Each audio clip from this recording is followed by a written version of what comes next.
জনাব জয়নুল আবেদিন ফারুক, নোয়াখালী 2, একটি সম্পূরক প্রশ্ন করতে পারেন। মাননীয় স্পিকার, আপনাকে অনেক ধন্যবাদ। বিষয়টা সংক্ষিপ্ত। মাননীয় আইনমন্ত্রী আমার পাশে আছেন।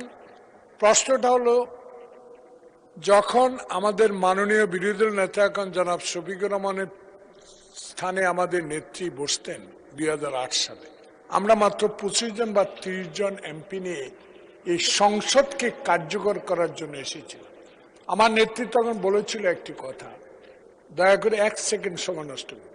মাননীয় সদস্য, আপনি একজন সিনিয়র সম্পর্কে করব, সরাসরি একটু প্রশ্ন করেন। সম্পর্কে করব এই কারণে যে দেশ থেকে জরুরি আইন উঠাবার জন্যই আমরা এই সংসদে এসেছি, কিন্তু থাকতে পারিনি।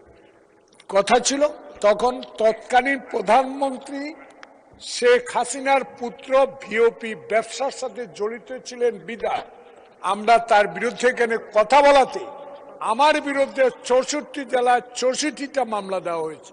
মাননীয় মন্ত্রী, আজও এই মামলাগুলো প্রত্যাহার করার আবেদন করার পরেও এই মামলাগুলো প্রত্যাহার হয়নি।